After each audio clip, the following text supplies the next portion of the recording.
साहब प्रणाम, मैं हूं हिमांशु द्विवेदी और स्वागत है आपका हमारी खास पेशकश चर्चा में एक बार फिर बिहार चलते हैं। अब बिहार में सियासी गतिविधियां काफी उफान पर आ गई है। पहले चरण के नामांकन का आखिरी दौर चल रहा है। 17 तारीख आखिरी दिन है नामांकन के संदर्भ में। दो गठबंधन मुख्यतः मैदान में है। एक महागठबंधन कहलाता है, एक एनडीए कहलाता है। एनडीए ने औपचारिक रूप से ऐलान कर दिया कि हम इतनी सीटों पर घटक दलों के साथ मिलजुल कर लड़ने जा रहे हैं। लेकिन जिसका नाम महागठबंधन है, उसके गठबंधन की गांठों को देखकर लोग हैरान परेशान है कि गठबंधन चुनाव तक रहेगा भी कि नहीं रहेगा। आज हम इसी पर बात करेंगे। बिहार मैदान तैयार, पहलवानों में रार। प्रतिद्वंदी पहलवान एक दूसरे के साथ लड़ते हुए दिखाई दे मैदान में समझ में आता है, पर एक ही टीम के पहलवान एक दूसरे को पटकरी देने में लगे, यह दृश्य बड़ा चौंकाता है। लालू यादव के सुपुत्र तेजस्वी यादव दिल्ली आए, पर राहुल गांधी और मल्लिकार्जुन खड़गे से मिले नहीं।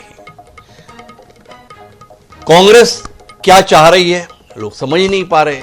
आरजेडी क्या चाह रही है लोग समझ नहीं पा रहे। और इन सब के बीच में मुकेश सहनी भी क्या करना चाह रहे हैं लोग समझ नहीं पा रहे। कम्युनिस्ट पार्टी अपने इरादे साफ साफ जाहिर कर रही है। इसके उलट अगर एनडीए की बात करें तो एनडीए में औपचारिक रूप से तो ऐलान हो गया है। उपेंद्र कुशवाहा कुछ राजी नहीं थे, अमित शाह से मिले, राजी खुशी वापस लौट लिए हैं। चिराग पासवान भी बोल रहे हैं कि मैं संतुष्ट हूं, हालांकि उनकी सूची का हम इंतजार कर रहे हैं। तो आज हम इसी पर बात करते हैं कि आगे बिहार में चल क्या रहा है। और महागठबंधन जो बड़े दमखम के साथ ये कह रहा था कि इस बार तो हमारा आना तय है, वो आपस में गांठें क्यों नहीं सुलझा पा रहा है। हमारे साथ इस दिलचस्प राजनीतिक चर्चा का हिस्सा बनने के लिए तीन खास मेहमान हैं। जिस कांग्रेस पार्टी को लेकर हमारी चिंताएं हैं, उसके प्रवक्ता सुरेंद्र राजपूत जी हमारे साथ हैं। कांग्रेस जिनके कारण परेशान है अर्थात आरजेडी, उसकी तरफ से डॉक्टर बादशाह आलम जी हमारे साथ हैं। और इन दोनों के बीच अपनी संभावनाओं को हर जगह तलाशती भारतीय जनता पार्टी के प्रवक्ता शिवम सिंह जी भी हमारे साथ में। आप तीनों का स्वागत है। चर्चा की शुरुआत सुरेंद्र राजपूत जी से ही करते हैं और सुरेंद्र जी से ही जानना चाहते हैं। निपटाने तो आप भाजपा को चले थे, निपटाने आप नीतीश कुमार को चले थे, पर अभी तो ऐसा लग रहा है कि सबक तेजस्वी को सिखा रहे हैं। इन लोगों से बाद में निपटने का इरादा है। थोड़ा सुरेंद्र जी बताओ तो सही, चाह क्या रहे हो आप लोग? हिमांशु भाई, गिद्धों के कोसने से अगर गांव उजाड़ होने लगे तो दुनिया शमशान हो जाए जी। तो हमारे जितने साथी हैं ना, जो भाजपा के इकोसिस्टम के साथी हैं जी, ये गिद्ध की तरीके से हमारे ऊपर हम लोगों को कोसने पर लगे रहिए जी। आपकी इच्छा है, आपका अपना वो है, हम नहीं रोकते। तीन चीजें मैं आपको बड़ी स्पष्ट कहता हूं जी। पहली बात, हमारे गठबंधन में कहां कोई पेंच है? किसी नेता ने आपसे कुछ कहा? जी। नहीं कहा। हमारे गठबंधन में जो भी आपके सूत्र, जो तेजस्वी जी कुछ और कहते हैं वो बताते हैं। आपके कहते हैं कि साहब तेजस्वी जी दिल्ली आए थे, राहुल जी से नहीं मिले। अरे भैया, आपसे कह के गए थे कि राहुल जी से मिलेंगे, अपनी पेशी पे आए थे। हमारे नेताओं ने उनसे रिक्वेस्ट करी कि हम मिलना चाहते हैं। हमारे नेता तेजस्वी जी से मिले, ससम्मान मिले, 3 घंटे बैठक। ठीक। लेकिन आपके सूत्र पता नहीं क्या क्या बता रहे हैं। आपकी बात नहीं है। ये जो नोएडा मीडिया है ना, आपके अंदर भी नोएडा मीडिया की कुछ बीमारी आ गई, आप में थी नहीं। तो आप जो हैं, ये जितने सूत्र हैं इनके आपके, वो आप अपने पास रखिए, हमें कोई नहीं। आप खूब हमारी बुराई कीजिए। नहीं, सुरेंद्र जी क्या है ना, आप ढंग से हमें वैक्सीन नहीं दे रहे, इसलिए ये बीमारी लग जाती है। अब अगर चुनाव के संदर्भ में कार्यक्रम घोषित हो गया, नामांकन आखिरी दौर में पहुंच गया, अगर राहुल जी तेजस्वी ने साथ बैठकर अपनी सीटों का ऐलान कर दिया होता तो क्या मजाल थी कोई आपके संदर्भ में ऐसा वायुमंडल का निर्माण कर पाता। अब आप ही बताओ सुरेंद्र भाई, चुनाव में तो माहौल ही महत्वपूर्ण होता है ना, वायुमंडल का निर्माण महत्वपूर्ण होता है। क्या ऐसी मजबूरी आन पड़ी है कि दशकों के साथी 243 सीटों के संदर्भ में अभी तक बता नहीं पा रहे कौन कहां से कितनी सीटों पर लड़ रहा है? तो ये सवाल कर लिया सुरेंद्र जी, थोड़ा रोशनी दीजिए। मान तो गया कि वैक्सीन नहीं लगाई हमने समय से जी। 2014 से पहले आप सब लोगों को वैक्सीन लगा दी होती तो ठीक रहता मामला। और जो लोग आपको वैक्सीन लगा रहे हैं उन लोगों से आप अपना मस्त है जी। वैक्सीन लगा रहे हैं। अभी भाजपा के मित्र हैं शिवम सिंह जी, इनकी पूरी पार्टी आप सब लोगों को वैक्सीन लगाए हुए। खैर, ये अरे उनको तो वैक्सीन चिराग पासवान समय समय पे लगा देते हैं, उनके संदर्भ में जब जाएंगे तब बात करेंगे। अभी तो आप अपनी बताओ, पेच कहां उलझा हुआ है? क्यों सामने नहीं आ रहा कि आरजेडी, कांग्रेस, कम्युनिस्ट, वीआईपी, कहां कितना क्या उलझन है? सुरेंद्र जी, सुन तो लीजिए ना सर, हम जी। आपकी भाषा थोड़ी बोलेंगे, हम तो अपनी भाषा बोलेंगे ना। जी हम आपको बताएं, हम आपको तीन चीजें बड़ी पहली चीज साफ बता दे रहे। पहली चीज, हमारे यहाँ कोई पेंच नहीं। जी पेंच की और चूड़ी की सारी चीजें नीतीश कुमार जी की हैं और भाजपा वालों की है। तो हम पहले अपनी बात बता देते, फिर भाजपा वालों की बताएंगे। जी पहले तो आप हमारी जान लीजिए, हमारे यहाँ कोई पेंच नहीं है। रात 8 बजे तक मेरे ख्याल से आपको प्रत्याशियों के साथ सारे की सारी चीजें क्लियर हो जाएंगी एकदम। और जो आप लोगों ने एक नोएडा मीडिया ने जिस तरीके का नैरेटिव बनाया था, वो नैरेटिव फेल है। मैंने आपको बता दिया तेजस्वी जी क्यों आए थे और कहां किस किस से मिले। केसी वेणुगोपाल से 3 घंटे की मुलाकात हुई, उसको आप लोग नहीं देखते हो। कारण क्या है कि वहां दृष्टि दोष हो जाता है। जी खैर, अब आप आ जाइए, हमारे यहां तो कोई दिक्कत है नहीं। हाँ, सबकी एस्पिरेशंस होती हैं कि ज्यादा सीटों पर लड़े। हमारी भी है, आरजेडी की भी है, मुकेश सहनी जी की भी है, या लेफ्टिस्टों की भी है। हम आपस में बैठ चुके हैं, सीटें हमारी फाइनल हो गई। 8, साढ़े 8, 9 बजे तक घोषणा हो जाएगी। एक बात। दूसरी बात, अब आप आ जाइए हमारे मित्र के उस पर। बड़े भाई छोटे भाई चला करते थे, बड़े भाई थे, क्या नाम, जेडीयू वाले छोटे भाई, अब ये बराबर के भाई हो गए। कहने लगे नहीं साहब हम बराबर बराबर। अरे हम कहा नहीं भाई, ये बराबर के भाई, तुम लोग सौतेले भाई हो।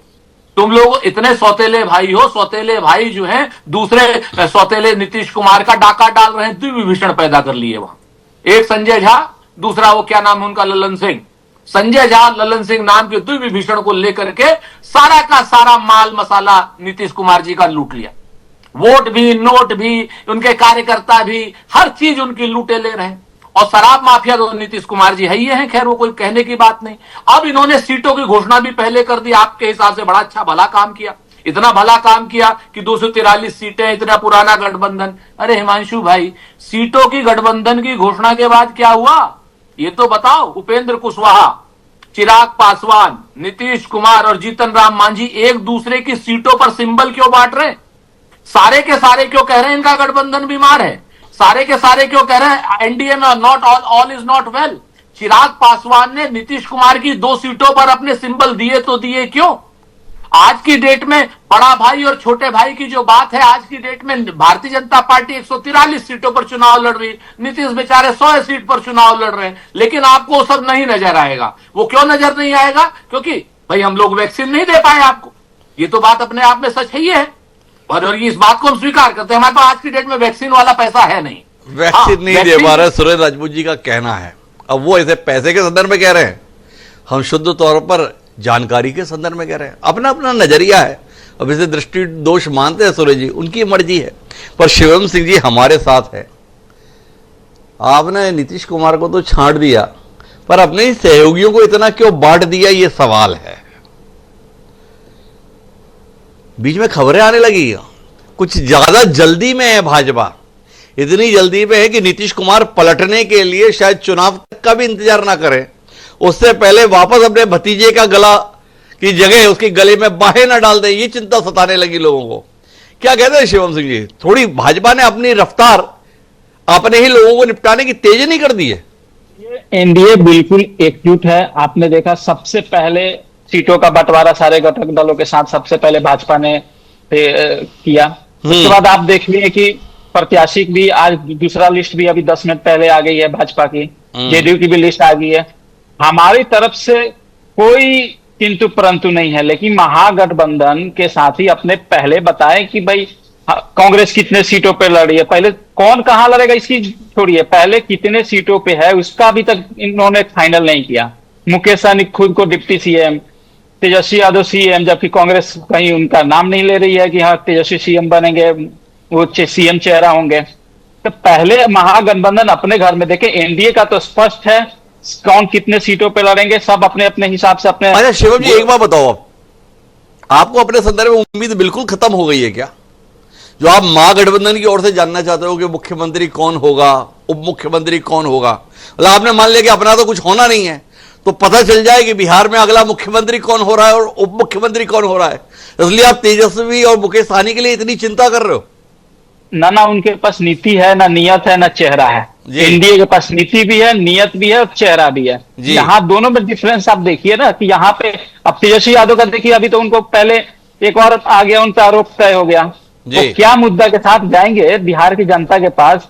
रोजगार की बात करते हैं तेजस्वी यादव, लेकिन तेजस्वी यादव को पहले तो बताना चाहिए कि गरीबों का जमीन लेकर नौकरी दिए हैं, पहले वो बताएं 13 साल की उम्र में 11 से ज्यादा संपत्ति के मालिक ऐसा कौन सा रोजगार किए हैं, ये भी बताएं। बिहार का युवा छोड़िए, आप राघोपुर के युवा को जाके बताएं कि हमने 11 साल में ये कौन सा कारनामा किया, कौन सी जादू की छड़ी थी जिससे मेरे पास 13 संपत्ति आ गई। 13।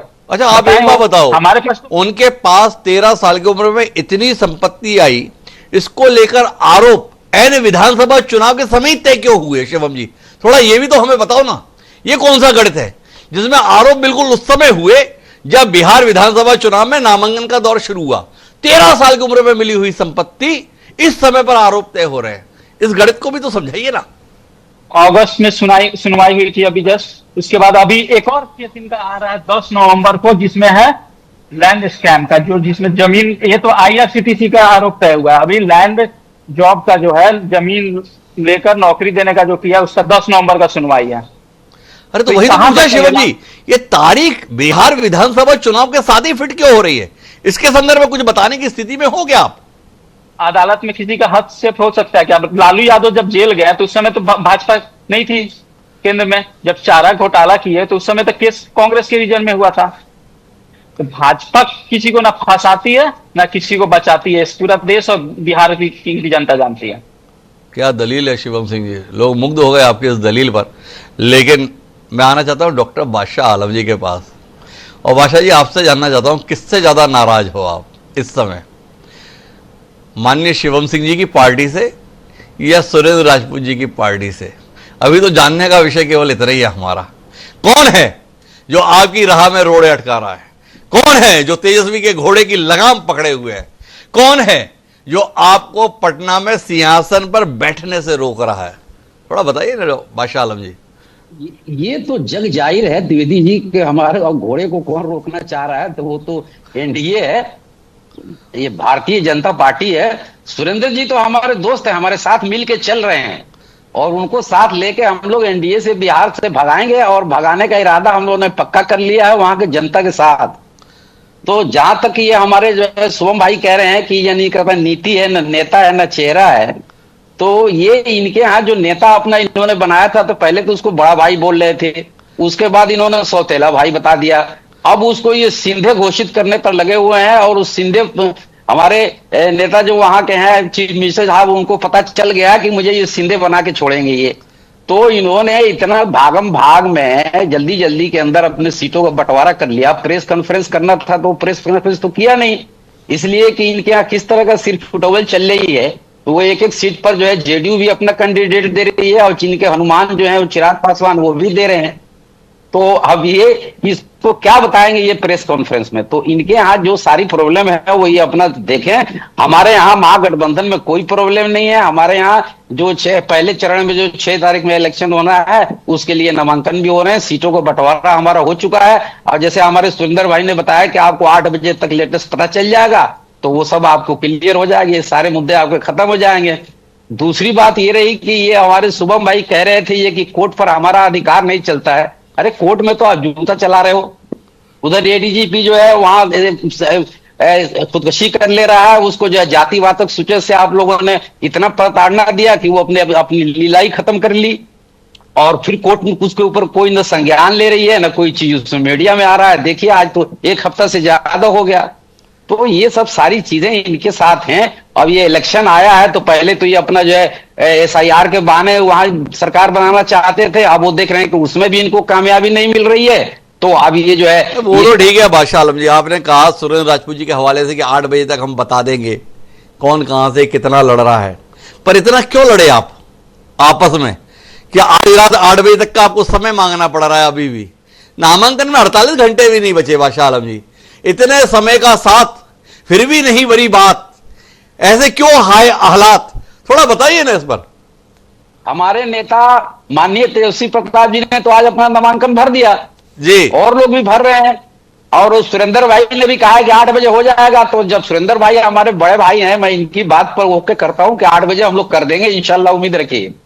मतलब आजकल आप अपनी पार्टी के लिए भी सुरेंद्र राजपूत जी की जानकारी पर निर्भर रह गए, या सुरेंद्र राजपूत जी की पार्टी तय करेगी कि आरजेडी कहां कितनी सीटों पर लड़ पाएगी? आपने प्रॉक्सी दे दी? नहीं, हम लोग साथ मिलके चल रहे हैं और साथ मिलके हम अपना स्ट्रेटजी तय कर रहे हैं। दोनों साथ मिलके ये शुभम जी को हम बिहार से चलता करेंगे 2025। अच्छा, आप दोनों मिलके ही कर रहे हो, इसीलिए मुकेश सहनी बहुत परेशान चल रहे हैं। नहीं, वो भी है साथ में हमारे। अरे अभी तो आप बोले हम दोनों मिलकर तय कर रहे हैं, इसीलिए मुकेश सहनी इतने परेशान चल रहे हैं। ये तो 5 ही है, हम तो 8 हैं। तो मैं वापस आता हूं सुरेश राजपूत जी के पास। सुरेश राजपूत जी, आप तो मंझे हुए राजनीतिज्ञ हैं, जहां भी चुनाव होता है वहां पर एक बड़ी जिम्मेदारी का आप पाए जाते हैं। आपको नहीं लगता है बिहार जिस प्रकार का कठिन क्षेत्र है, वहां पर सीटों के बंटवारे को लेकर इतना विलंब परेशानी देने वाला है? या आप इंतजार कर रहे हैं कि सामने वालों के यहां से कुछ लोग टूटे फूटे तो उनको आप अपने पास लेकर उनके साथ जमावट करें? हैं किस चक्कर में आप? आखिर इतना विलंब क्यों कर रहे हैं? देखिए, हम लोग जो है ना हिमांशु भाई, कहते हैं कुछ लोग तुम्हें समझाएंगे, कुछ तुमको खौफ दिलाएंगे, जो है वो भी खो सकता है। आज ये आपके ऊपर है जी। कुछ लोग तुम्हें समझाएंगे, कुछ तुमको खौफ दिलाएंगे, जो है वो भी खो सकता है। इस राह में रहजन है इतने, कुछ और यहां हो सकता है। कुछ और तो अक्सर होता है, पर तुम इस पल में जिंदा हो, ये पल तुम में जिंदा है, ये वक्त नहीं फिर आएगा, तुम अपनी करनी कर गुजरो, जो होगा देखा जाएगा। जो हमारा महागठबंधन है ना, हम किसी के इंतजार में नहीं। जो डूबती, क्या नाम, एनडीए के डूबते जहाज से जो चूहा लोग कूद रहे हैं, हमें इनमें से कोई नहीं चाहिए। एकदम हम बिल्कुल क्लियर आपके उसमें ऑफिशियली कह रहे हैं, कोई नहीं चाहिए इनको। सब ये चूहा, सब लोग इनको मुबारक हो। वो चूहा जो 9 करोड़ का दारू पी जाता है, ऐसा चूहा इन्हीं को मुबारक। वो चूहा जो 7,581 करोड़ रुपए का 130 पुलपुलिया खा जाता है, ऐसा चूहा इन्हीं को मुबारक। जो 1,000 करोड़ का बांध खा जाता है, ऐसा चूहा इन्हीं को मुबारक। तो ये सब चूहे हुए, सब इनको मुबारक हो। हमारा, हम हैं, तेजस्वी जी हैं, हम हैं, साहनी साहब हैं, लेफ्ट पार्टियां हैं, हम सब लोग, और आईपी गुप्ता जी हैं। कहते हैं ना कि नल नील कोल भील पिछड़े दलित आदिवासी महिला नौजवान किसान, ये सब मिलकर के अब भारतीय जनता पार्टी के जहाज को, नैया को डुबोने का काम कर रहे हैं। क्योंकि इनका झूठ का, इनका छल का, कपट का, प्रपंच का साम्राज्य अब खत्म होने को है। और इसी की छटपटाहट में भाजपा और उनके सहयोगी इकोसिस्टम आज की डेट में परेशान है। और वो परेशानी हमें समझ में आती है, और हम उस परेशानी से उनकी खुश हैं कि भाई थोड़ा सा इंतजार कीजिए, धैर्य रखिए, 14 तारीख को आपकी परेशानी हम लोग परमानेंट खत्म कर देंगे। आप जो बात कह रहे हैं कि इतना, भाई जिंदा लोगों में चर्चा होती है। आप एक चीज देखिए ना हिमांशु भाई, आप तो बहुत विद्वान हैं। कल क्या हुआ, भाजपा के आईटी सेल ने एक ट्वीट कराया, उपेंद्र कुशवाहा से, जीतनराम मांझी से, चिराग पासवान से, सम्राट चौधरी से, हर्फ दर हर्फ एक ही शब्द कि एनडीए में सब बढ़िया है और हमारा ऐसा। साला कभी आपको लगता है ये डिक्टेटोरियल एटीट्यूड है, हिटलर शाही? ये लोकशाही में होनी चाहिए हिमांशु भाई? आप बताइए ना कि जैसे एक डिक्टेटर ने जो भाषा लिख दी, वो सारे के सारे इनके सारे सहयोगी दलों ने मान ली। हमारे यहां है, चर्चा होती है, मतभेद होते हैं, हमारे यहां विवाद का समाधान संवाद से होता। इनके यहां तो संवाद ही नहीं हो रहा। नीतीश कुमार अलग आसन पट्टी लिए बैठे कोप भवन में। उन्होंने कहा कि भाई हमको तो बेच दिए संजय झा और ललन सिंह, वो अलग बैठे हैं, चिराग पासवान अलग बैठे हैं, वो जो अपना क्या नाम है, जीतनराम मांझी 15 ग्राम वाले, दिनकर के सब रिश्तेदार बने हुए हैं, वो बैठ गए जाकर के असम में। छोटी मोटी जगह नहीं बैठे, असम जाके बैठ गए। तो इन लोगों के यहां पर आप क्या कीजिएगा? ये सब लोग जनता को मूर्ख बनाने वाले लोग हैं। जनता को इन्होंने मूर्ख बनाया है। इस बार जनता जाग गई है और वोट चोरों को भगाने का काम कर रही है। हमारा गठबंधन होता है, थोड़ा बहुत आगे पीछे बात भी होती है, हम इस चीज को स्वीकार करते हैं। हम इस तरीके से झूठे लोग नहीं है कि हम बात स्वीकार नहीं करेंगे। हम हैं और ये हैं, दोनों बात करेंगे। भाई कोई बात पे विवाद होगा, संवाद कर लेंगे, और नहीं होगा लालू जी के पास चले जाएंगे, वहां से नहीं सलट जाएगा राहुल जी के पास चले जाएंगे। हमारे पास तो सब पूरा मैकेनिज्म है, लेकिन इनके पास क्या है? इनके पास क्या? ये सवाल है सुरेश राजपूत जी का। मैं जाऊं उनके पास में, पर आपके पास एक और जना आया था, उसके लिए दरवाजे नहीं खोले आपने। नाम ओवैसी है उनका, भील कोल निषाद सबके नाम बता रहे थे। वो ओवैसी भी आए थे एनडीए को निपटाने के लिए, ऐसा दावा कर रहे थे। आप लोग तैयार नहीं हुए सुरेश भाई? में जो भी भारतीय जनता पार्टी की बी टीम हो, चाहे वो क्या नाम, लोग तो गाड़ी नहीं चलाने देते पीके को, तो ये लोग चुनाव भगा दिए, जनता ही भगा दी। राघोपुर चुनाव लड़ने जा रहे थे एक पीके, अरे भैया पीके कौन चुनाव लड़ता है, हटा दिए उनको, भाग गए वो सब। उसी तरीके से ओवैसी साहब भी आए, उन्होंने भी कोशिश की बिहार की जनता को बरगलाने की, भाई हिंदू मुसलमान करा दो। बिहार की जनता कोई उड़ती चिड़िया के उसमें हल्दी लगा देती है पंख में। तो ये सब जितने ओवैसी साहब अपने यहां तो 8 सीटें लड़ते हैं हैदराबाद पूरे तेलंगाना में, और यहां पे आए पूरा गठबंधन करने गया। भैया अपने यहां से पूरे चुनाव पे सीटें लड़ लो, कौन रोक रहा है आपको? तो सच बात यह है कि ओवैसी साहब की मंशा जो भारतीय जनता पार्टी को सपोर्ट करने की थी, वो मंशा बिहार की जनता ने, वो मंशा इंडिया गठबंधन ने, वो जनता हमारे महागठबंधन ने नकार दी। उसको लेकर के काहे परेशान है सब लोग? पूरा इकोसिस्टम, भाई ओवैसी काहे नहीं ली, ओवैसी काहे नहीं ली। अब क्या बताएं, पिछले चुनाव में 5 सीटें निकाले ना ओवैसी, इसलिए थोड़ा गंभीरता से लेना पड़ जाता है। सुरेंद्र जी, आपको लग रहा है कि गंभीरता से लेने लायक नहीं है, आगे पता चलेगा। पर शिवम सिंह हमारे साथ बने हुए हैं। शिवम जी, ये कैसा गठबंधन का ऐलान है आपका? सीटों का कैसा बंटवारा है जिसमें सब एक दूसरे की सीटों पर अपने प्रत्याशी दे दनादन उतारते जा रहे हैं? किसका दम निकलवा रहे हो? पिछली बार चिराग पासवान के माध्यम से आपने नीतीश कुमार का दम निकलवा ही दिया था, ऐसा राजनीतिक प्रेक्षक मानते हैं। इस बार भी चिराग पासवान से उजाला बिखरवेने का इरादा है या वापस अपने सहयोगियों के घर में आग लगा देने का इरादा है? सबसे पहले मैं एक बात मैं बोलना चाहता हूं कि किसी भी दल के नेता को या जनप्रतिनिधि को चूहा बोलना बिल्कुल गलत है। ये सुरेंद्र जी को अपनी ये भाषा सही करनी चाहिए। किसी भी दल के नेता को आप कहेंगे कि हम चूहों का इंतजार नहीं करते हैं। अरे भाई शिवम सिंह जी, उन्होंने चूहा कहा जो रिपोर्ट्स आती है उसके आधार पर। अब बिहार में शराब गायब हो गई, क्यों गायब हो गई? वो चूहे पी गए, पुल ढह गया। क्यों ढह गया? चूहे कुतर गए। आपको इसमें ऐतराज नहीं है? सुनील राजपूत ने चूहा बोल दिया, इसमें ऐतराज है? चूहे शराब पीते हैं बिहार में, इस पर आपकी सहमति है? पुल खा जाते हैं चूहे, इसलिए ढह जाते हैं पुल, इस पर आपकी सहमति है? या उतनी असहमति उन रिपोर्टों पर भी आपकी है जिसमें शराब गायब हुई, चूहों का बहाना ले लिया, पुल ढह गए, चूहों का बहाना ले दिया? शिवम सिंह जी को दोनों पे बराबरी से एतराज है? जो पुल ढाए तो उस पर कार्रवाई हुई, ब्लैकलिस्टेड हुआ। हम देखिए, पहले तो मैं जवाब दे देता हूं एनडीए का सबसे पहले हमारे यहाँ कोई विवाद नहीं है, कोई किंतु परंतु नहीं है। हमने आप 17 को देखे कि 17 को नॉमिनेशन है, अभी तक इनके यहाँ सीट का फाइनल नहीं है, तो चुनाव कैसे लड़ेंगे? ये लोग का अभी है कि अभी लड़ाई करेंगे, फिर चुनाव बाद बैठ के आप मंथन करेंगे कि भाई हमसे कहाँ चूक हो गई, हम कैसे हार गए, ठीक ना। सीट का बंटवारा बोल रहे हैं कि हम जल्दी नहीं है। जब 17 को आपके यहाँ नामांकन है सारे फर्स्ट पेज का, और आपके यहाँ सीट का फाइनल नहीं है। हमारा तो तय था पहले से, सीट हमारी चर्चाएं हुई और बारी बारी से सारी चीज सामने आ रही है। ये आरजेडी और कांग्रेस और मुकेश सहनी जी के पार्टी पहले ये डिसाइड करे कि गठबंधन में है या अलग चुनाव लड़ने जा रहे हैं। जिसको आ रहा है रात में लालू यादव जी सिंबल दे रहे हैं, फिर तेजस्वी जी आके वापस लेकर फिर वो दे रहे हैं। तो पहले तो अपनी क्लियरिटी रखे कि फिर हम जनता के बीच में कौन सीट पे लड़ रहे हैं, कहां से लड़ रहे हैं। अच्छा शिवम जी, ये बताओ, ये उपेंद्र कुशवाहा अमित शाह जी के साथ मिलकर फिर आज क्या कर रहे हैं? गठबंधन तो हो चुका था ना, सीटें बढ़ चुकी थी ना, ऐलान हो गया था ना, फिर क्या हुआ? ये सारी पार्टी का अपनी महत्वाकांक्षा थी, हम अपने कार्यकर्ताओं को लड़ाएं। अगर उनको कुछ समस्या थी, अमित शाह से मिले, अपने सारे उनको समस्या दूर हो गई। अब ऑल इज वेल है, उन्होंने स्पष्ट रूप से अभी 1 घंटा पहले मीडिया में बताया कि हाँ सब कुछ सही है। हमारे यहाँ तो कोई विवाद नहीं। चिराग पासवान जी ने भी खुशी जताई गठबंधन पे और सीटों के बंटवारे पे, जदयू ने भी किया, भाजपा ने, सर हमारे यहाँ कोई विवाद नहीं है। और जेडीयू ने जो अपनी 57 सीटों में 5 सीटें चिराग पे प्रत्याशी दे दी, उनका क्या है?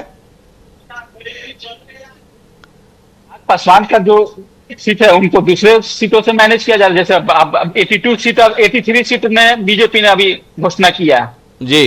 ठीक है, हमारे यहाँ जो भी होगा शीर्ष नेतृत्व पैनल के इतना स्पष्ट करना चाहता हूं कि एनडीए गठबंधन पूरी तरह एकजुटता के साथ है और एकदम भारी बहुमत से सत्ता में आने जा रही है। लड़ाई ये महागठबंधन के है जिसमें जहां मुकेश सहनी हम डिप्टी सीएम बनेंगे लेकिन सीटों का कोई बंटवारा नहीं। तेजस्वी यादव हम सीएम बनेंगे लेकिन यहाँ तो कांग्रेस उनके इतने सहयोगी है, वो भी नहीं मान रही है कि हमारे नेता तेजस्वी यादव होंगे। लेकिन हमारे यहाँ तो है कि नीतीश कुमार जी के नेतृत्व में हम चुनाव लड़ रहे हैं।